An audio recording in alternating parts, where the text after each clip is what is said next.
নমস্কার বন্ধুরা, শ্রাবণী রান্নাঘরে আপনাদের সবাইকে স্বাগত জানিয়ে আমি প্রতিদিনের মতো আবারও আজকের একটা রান্নার ভিডিও নিয়ে আপনাদের সামনে চলে এসেছি। আজকের আমি আপনাদের সজনা ডাঁটা দিয়ে একটা অসাধারণ রেসিপি বানিয়ে দেখাবো। আশা করি আপনাদের ভালো লাগবে। তার জন্য কিন্তু আমার পুরো ভিডিওটা আপনাদের দেখতে হবে।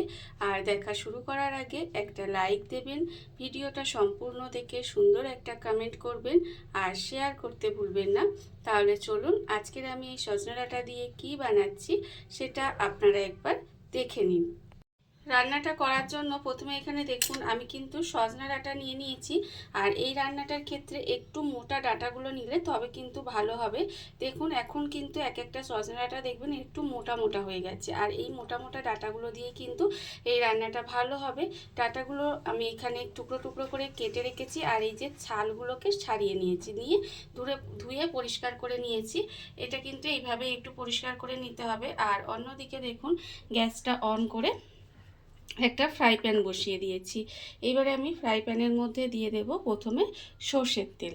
এখানে কিন্তু পুরো রান্নাটাই আমি সর্ষের তেলে করব, তার জন্য অল্প একটু সর্ষের তেল দিয়ে দিলাম। দিয়ে তেলটাকে প্রথমে খুব ভালোভাবে গরম করে নেব। তেল কিন্তু এখানে সুন্দর করে গরম করে নিতে হবে। আর আমি প্রতিদিনের মতো আপনাদের একটা কথাই বলবো যে প্লিজ আমার ভিডিওটা আপনারা টেনে টেনে দেখবেন না, পুরো ভিডিওটা দেখুন, আশা করি আপনাদের ভালো লাগবে। দেখুন এখানে কিন্তু কথা বলতে বলতে তেলটা আমার এখানে গরম হয়ে গেছে। এইবারে আমি এই তেলের মধ্যে দিয়ে দেব এখানে আমি যে সজনে ডাঁটাগুলো ছাড়িয়ে ধুয়ে পরিষ্কার করে রেখে দিয়েছিলাম সেই ডাঁটাগুলো কিন্তু এখানে দিয়ে দেব। ডাঁটাগুলো কিন্তু এখানে দিয়ে দিতে হবে। আর এই সজনে ডাঁটা খাওয়া যে কতটা উপকার সেটা তো আমরা সবাই জানি। আমরা বিভিন্ন রকমভাবে এই ডাঁটাটা রান্না করে থাকি। আমি জানি আপনারাও অনেক রকমভাবে ডাঁটাটা খেয়ে থাকেন, তবে আজকের আমি যেভাবে রান্না করছি সেইভাবে একবার রান্না করে, বিশেষ করে এই যে মোটা ডাঁটাগুলো না দেখবেন অনেকেই খেতে চায় না, সেই ডাঁটাগুলো কিন্তু এইভাবেও রান্না করে খাওয়া যায়, সেটাই আমি আজকে আপনাদের দেখাবো। দেখুন আমি কিন্তু এর মধ্যে অল্প একটু নুন দিয়ে দিলাম আর সামান্য একটু হলুদ গুঁড়ো দেবো। খুব সামান্য একটু নুন আর হলুদ গুঁড়ো দিয়ে দিচ্ছি। দিয়ে এবার ডাঁটাগুলোকে একটু হালকা করে ভেজে নেব। ডাঁটাগুলো কিন্তু একটু হালকা করে অল্প তেল দিয়ে এটাকে একটু ভেজে নিতে হবে। আর আমার চ্যানেলের নতুন বন্ধু পুরনো বন্ধু সবাইকেই বলছি আমার তরফ থেকে অনেক অনেক ভালোবাসা।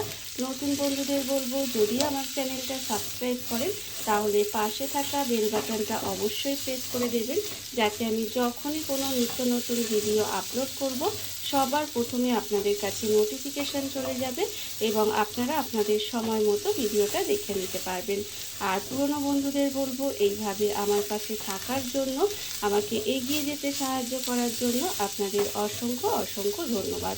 দেখুন আমি কিন্তু এখানে ডাঁটাগুলোকে গ্যাসটাকে একেবারে লোতে দিয়ে দেব, দিয়ে ডাঁটাগুলোকে একটু হালকা করে ভেজে নেব। এইভাবেই কিন্তু গ্যাসটাকে একটু লোতে দিয়ে ডাঁটাটাকে হালকা করে ভেজে নিতে হবে। ডাঁটাটা আমার এখানে হালকা করে ভাজা হয়ে গেছে, ডাঁটা কিন্তু আমি এখানে হালকা করে ভেজে নিয়েছি। এইবারে আমি ডাঁটাটাকে আলাদা করে তুলে রেখে দেব। ডাঁটাটা কিন্তু আলাদা করে তুলে রেখে দিতে হবে। ডাঁটাটা আমি আলাদা করে তুলে রেখে দিয়েছি। আবারও কিন্তু ফ্রাই প্যানের মধ্যে দিয়ে দেব আবারও অল্প সামান্য একটু সর্ষের তেল। অল্প একটু তেল দিয়ে এইবারে কিন্তু তেলটাকে আবারও একটু গরম করে নেব। তেল কিন্তু আবারও গরম করে নিতে হবে। আর এই গরমে দেখবেন আমাদের কিন্তু খুব বেশি তেল মশলাদার খাবার খেতে একেবারেই ভালো লাগে না। তখন যদি এই রকম যদি রেসিপিগুলো থাকে তাহলে দেখবেন এই দিয়েই কিন্তু অনেকটা ভাত খাওয়া হয়ে যায়। এবারে দেখুন শুকনো লঙ্কাটা তেলের মধ্যে দিয়ে আমি কিন্তু লঙ্কাটাকে একটু সময় ভেজে নেব। তবে খুব বেশি পোড়ানোর দরকার নেই, জাস্ট তেলের মধ্যে একটু নাড়াচাড়া করে ভেজে নিতে হবে। যখন দেখবেন এইভাবে ভাজা হয়ে গেছে তখন আমি এর মধ্যে দিয়ে দেব কালো জিরে ফোড়ন। অল্প সামান্য একটু কালো জিরে ফোড়ন দিয়ে দিলাম। কালো জিরে ফোড়ন দিয়ে ফোড়নটাকে কিন্তু সুন্দর করে ভেজে নেব। ফোড়নটা কিন্তু খুব ভালোভাবে ভেজে নিতে হবে। আর যখন দেখবেন ফোড়ন থেকে সুন্দর একটা গন্ধ বেরোবে তখন কিন্তু আমি এর মধ্যে, দেখুন ফোড়নটা আমার এখানে ভাজা হয়ে গেছে, ফোড়ন থেকে সুন্দর একটা গন্ধ বেরোচ্ছে, তখন আমি এখানে দিয়ে দেব একটা টমেটো। এটা কিন্তু একটু কাঁচা পাকা টমেটো দিয়ে সেই টমেটোটা আমি এই রান্নায় ব্যবহার করেছি, তবে আপনারা চাইলে পাকা টমেটোও দিতে পারেন। দেখুন এইবারে কিন্তু টমেটোটা দিয়ে একটু নাড়াচাড়া করে এটাকে রান্না হতে দেবো। আর যতক্ষণ টমেটোটা এখানে একটু রান্না করছি ততক্ষণে কিন্তু আমি এর মধ্যে দিয়ে দেব অল্প সামান্য একটু নুন। ডাঁটায় যেহেতু আমি নুন দিয়েছি তাই এখানে কিন্তু খুব বেশি আমি নুন দেবো না, অল্প একটু নুন দিয়ে দিলাম। আর দেবো আমি এখানে অল্প একটু হলুদের গুঁড়ো। অল্প একটু নুন আর হলুদের গুঁড়ো দিয়ে এই টমেটোটা কিন্তু একটু সময় রান্না হতে দেবো যাতে টমেটোটা নরম হয়ে যায়।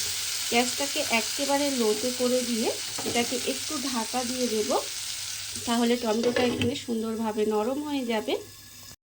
ঢাকা দিয়ে আমি কিছুক্ষণ এইভাবে রান্না হতে দিয়েছিলাম, আর এর ফলে দেখুন টমেটোটা কিন্তু অনেকটাই নরম হয়ে গেছে। এবারে আমি খুন্তি দিয়ে এইভাবে একটু চেপে চেপে দেবো, এর ফলে আরও নরম হয়ে যাবে টমেটোটা। দেখুন এইভাবে একটু চেপে চেপে দিতে হবে। এইবারে আমি এর মধ্যে দিয়ে দেবো, এখানে আমি রেখেছি 1 চামচ সাদা সর্ষে, 1 চামচ কালো সর্ষে আর 2টো কাঁচা লঙ্কা একসঙ্গে শিলে বেটে রেখেছি। সেই বাটা মশলাটা এর মধ্যে দিয়ে দিলাম। বাটা মশলাটা দিয়ে কিন্তু এটাকে আমি বেশিক্ষণ কষাবো না, জাস্ট একটু সময় এর মধ্যে দিয়ে নেড়ে চেড়ে নেবো। যেহেতু সর্ষে দেওয়া আছে তাই কিন্তু এখানে খুব বেশি সময় কষানোর দরকার নেই। এইবারে এটাকে একটু জাস্ট নেড়ে চেড়ে রান্না করে নিচ্ছি। আমি এবার এর মধ্যে দিয়ে দেব জল। এখানে কিন্তু মশলার বাটিটা ধুয়ে অল্প একটু জল এর মধ্যে দিয়ে দেব। অল্প একটু জলের মধ্যে দিয়ে দিলাম। ভীষণই সহজ রান্না, ভীষণই ভালো খেতে হয়। এইভাবে আপনারা কিন্তু যে কোনো একদিন বানিয়ে দেখতে পারেন, আশা করি আপনাদেরও ভীষণ ভীষণ ভালো লাগবে। দেখুন এবারে এই সর্ষেটা দিয়ে আমি কিন্তু এতে খুব বেশি জল দিলাম না, দেখতেই পেয়েছেন আপনারা। অল্প জল দিয়ে এটাকে ঢাকা দিয়ে একটু ফুটতে দেব। এইভাবে কিন্তু এটাকে একটু ফুটতে দিতে হবে। গ্রেভিটা আমি এইভাবে একটু ঢাকা দিয়ে ফুটতে দিয়েছিলাম, এর ফলে দেখুন খুব ভালোভাবে কিন্তু ফুটে গেছে।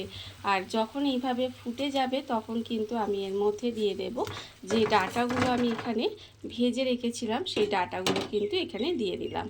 ডাঁটাগুলো দিয়ে এইভাবে একটু মিশিয়ে দেব। এইভাবে কিন্তু একটু মিশিয়ে দিলাম।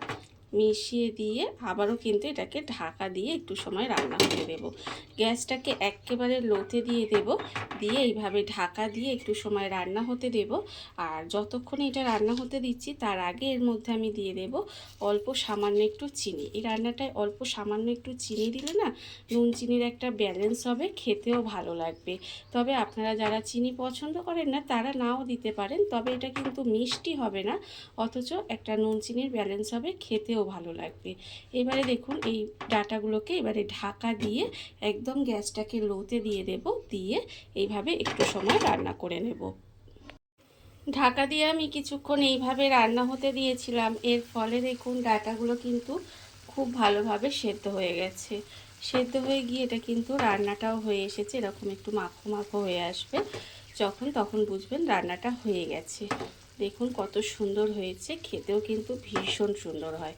এবার যখন রান্নাটা হয়ে আসবে তখন আমি এর মধ্যে দিয়ে দেব 2টো চেরা কাঁচা লঙ্কা। ওপর থেকে 2টো চেরা কাঁচা লঙ্কা দিয়ে দিলাম। আর দেব আমি কাঁচা সর্ষের তেল। অল্প একটু কাঁচা সর্ষের তেল ছড়িয়ে দিলে এর কিন্তু স্বাদটা আরও ভালো আসে। দেখুন রান্না আমার একেবারে রেডি হয়ে গেছে। এবার এটাকে একটু মিশিয়ে দেব। মিশিয়ে দিয়ে গ্যাসটা অফ করে কিছুক্ষণ ঢাকা দিয়ে রেখে দেব। তারপরে আপনাদের পরিবেশন করে দেখাবো ঠিক কেমন হলো।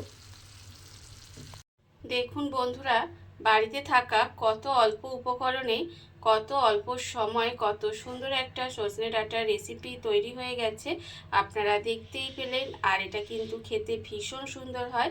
এইভাবে আপনারাও একদিন হলেও বাড়িতে বানিয়ে দেখতে পারেন। আর এই ভিডিওটা যদি আপনাদের ভালো লেগে থাকে আপনারা আমার চ্যানেলটা সাবস্ক্রাইব করে এইভাবে আমার পাশে থেকে যেতে পারেন। তাহলে চলুন আজকের ভিডিওটা এই পর্যন্তই। নমস্কার।